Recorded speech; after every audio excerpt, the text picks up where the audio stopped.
his unforgettable performances in films like Frost Nixon and The Queen, our first guest has spent the last 3 years exploring the art of the orgasm in the name of science while playing sexual pioneer Dr. Bill Masters on the award-winning drama Masters of Sex. Please welcome the very orgasmic Michael Sheen.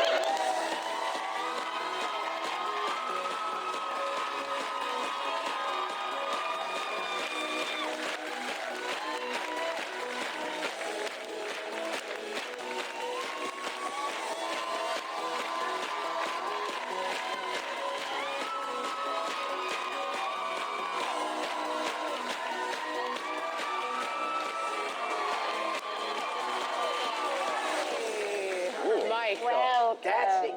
You are so colourful. Look at you all. Aren't they wonderful? We love our audience. All right.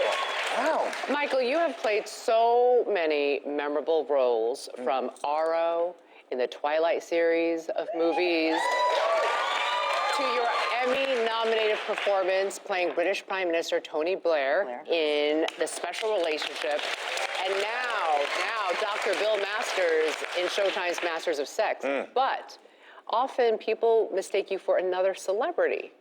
Oh, well, yeah, not because of the way I look, but because of my name. So ever since I was a little kid in Wales, everyone's always called me Martin. Because of Martin Sheen.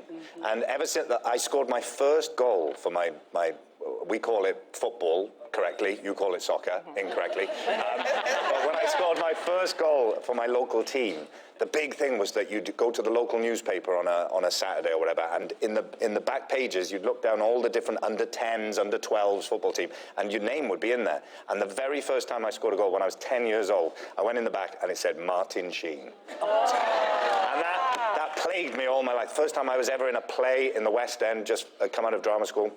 I was walking into the theatre on my first day, and my grandmother, my Nana Thomas, who's not alive anymore, but her dream was to, she always used to say, your name's going to be up in lights one day, Michael. And I walked into the theatre on the first day of performances, and I was so excited to see my name outside the theatre, because I was like starring in this play, and they were just finishing painting Martin Sheen. I thought, well, he's more famous than me, I shouldn't say anything, probably more people will come and see it. But then one day I actually got to meet him. I was out here in LA, and I was at a dinner, and the lady who was hosting the dinner said, Martin Sheen's going to be here today. Do you want to meet him? And I said, I'd love to meet him, because I think he's amazing. He's an amazing actor and an amazing man. And so eventually she came over and she said, he's here, I'll take you over. So she was taking me over, and I was thinking, he's just going to look at me and go, yeah, what? And I thought, what am I going to say? So she took me over and she said, Mr. President, this is Mr. Prime Minister. And he was just the nicest. He talked to me for about an hour, and he was just the nicest man. And he said to me, "Oh, you're the reason I've been getting all these good reviews the last few years." He's a wonderful man. He is such a nice guy. Yeah. Now, your family is from Wales. Yes. Your dad, I heard, has such an interesting job. Yes. So when I was at drama school, do you remember the first Tim Burton Batman film that came out? And Jack Nicholson was playing the Joker? So almost overnight, people started coming up to my dad and saying, you don't half look like Jack Nicholson. And my dad didn't know who he was. My dad thought he was the golfer, Jack Nicklaus. And but people kept coming up to him, and then there was a competition in the newspaper, do you look like the Joker? So I had to take photographs of him and send it. He won the competition. He got an agent. He has worked all around the world as a Jack Nicholson lookalike. Yes. It's absolutely true. Absolutely true. There is. I took that photograph on the left. Wow, that's amazing. Which is which? The one on the left is my dad. Oh. And that is one of the first photographs that was ever taken of him as Jack Nicholson, and I took it. That's our next door neighbour's gate. Wow. I went behind the next door neighbour's gate because I was being a bit arty. I want to talk about your girlfriend, Sarah Silverman. Oh, yes. The wonderful, beautiful, talented, and funny. Her stand-up comedy, I mean, it's so outrageous. She shocks audiences. When was the last time that she shocked you? What did she say to Well, shock frankly, you? she shocks me every day. The fact that she is still with me shocks me every day.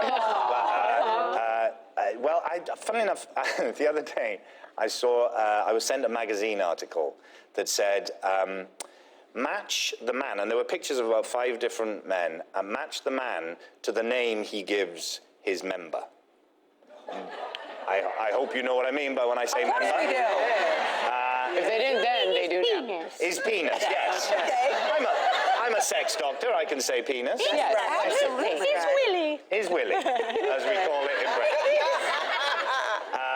And I saw my picture there. I was like, what? And then I saw underneath that there were all these different names. And apparently I call my penis the Great Christine Baranski. It turns out that this is something that Sarah had tweeted just as a joke. And now everyone thinks that's true. Zero truth to it. Zero truth. Zero truth. So what do you call it? Never mind. Much more with Michael Sheen when we come right back. Has always been fond of you, but I will not talk to Tessa. Virginia, you are her mother. You've written a book about sex. Libby, you are her aunt, essentially. The girl follows you around like a puppy. I'm sure between the two of you, you can figure out how to talk to a 15-year-old about sex. But what I will do is this. I will ask for peace and quiet this weekend. No interruptions, no distractions. I will take the same front room I took last year in order to find the solitude I now need to do the added work I have because Virginia has now said she's going back to school. Tessa's in that front room this year. She can move. That was a sneak peek of the season premiere of Masters of Sex, and we're back with Michael Sheen. So, Michael. He goes on, doesn't he? Ooh. Yeah, he likes to bump his gums, that one. Ooh, lovely. Eh? Southern of you to say bump the gum. Do you say that? Yes, I do. So the third season premieres on Sunday. Yes. Where does the story pick up from? Well, we jump ahead in time now. We're in the sort of mid-60s, and up until now, all the work they've been doing has been very secretive and, you know, very controversial and underground, and now they become public figures. Their book comes out, and suddenly they're on chat shows like this, and they're public figures, and so that's a big difference now for them, you know, because Bill, my character, not very comfortable with people, not very comfortable being in the limelight like this, so it'll be interesting to see how they cope with it. Wow. Now, Masters of Sex is actually filmed here in Los Angeles. And at this studio where it's filmed, you often get very noisy neighbors next door to you. Yes, this is true. Who are they? Well, on one of the sound stages next to us, it turns out that all these pop bands and rock bands come and practice there before they go off on tour. Because I guess you need like a really big, you'd know this, but you'd need a really big place to try it out, to have a dress rehearsal and stuff. So every now and again I'd walk past one of the sound stages and think, oh, they're playing the Rolling Stones again in there. I wish they'd keep that new music down. Turns out it was the Rolling Stones. and then it'd be like Tom Petty and the Heartbreakers. And then Paul McCartney and all that. And actually, there's a lovely story about the Rolling Stones that once people sort of discover they can hear the music, then people start bringing like deck chairs and stuff and sitting outside like that listening. And apparently word got into one of the to the soundstage whilst the Rolling Stones were there that, you know, people were sitting outside. And so everyone suddenly thought, oh no, we're going to be moved on.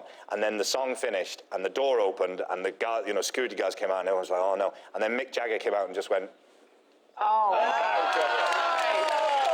Great story. How awesome is that? Now, this week, fans can also see you in the IFC miniseries, The Spoils Before Dying. Yes. And you're working with some great comedians, Will Ferrell, Kristen Wiig, Molly Shannon. What was that like to take on that comedic role? Amazing, because it's not my usual kind of thing, but I do love doing that. I've done things like 30 Rock a little bit and a little bit of comedy stuff, and I always love it, although it makes me quite nervous because it's not my usual kind of ground. When you're doing more dramas, even though there's comedy in it, you've always got the excuse. People always say to you, if they don't laugh, it's fine, because, they'll just listen to the story. It's okay.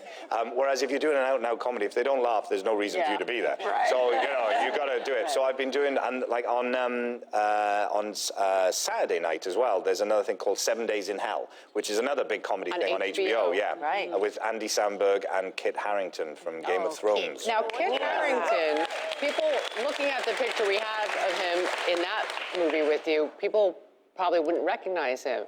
I mean, No. that doesn't, because we're used to seeing him as Jon Snow. Game of He's the one Thrones. underneath. Yes. Yes. But that's how we're used to seeing him. Now, I Right. understand. You know nothing, Jon Snow.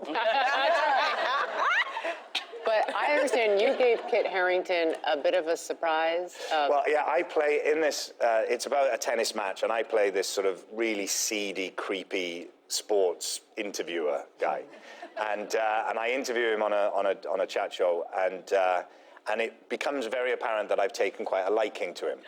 And I just perv all over him all the way through. It's really creepy. It's funny, but it's creepy. And so they were, you know, with a lot of these comedy things, they ask you to kind of improvise a little bit. You know, we've got, now just do whatever you want. So they were just encouraging me to go further and further. So I ended up lap dancing Jon Snow. And he had to keep a straight face? He had to have a look of sort of bemused innocence. So, of course, that was the great thing. I knew that he couldn't laugh and he couldn't, you know, react to it. So I just went further and further trying to get him to react. Oh, we're Good definitely fun. watching now. Yeah. For your lap dance. Michael Sheen, ladies and gentlemen. You can watch Masters of Sex Sunday nights at 10 on air on Showtime or online on Showtime.com. The Spoils Before Dying airs tonight at 9 on IFC, and 7 Days in Hell airs Saturday night at 10 on HBO. We'll be right back. Up next, the chart-topping country crooner of hits like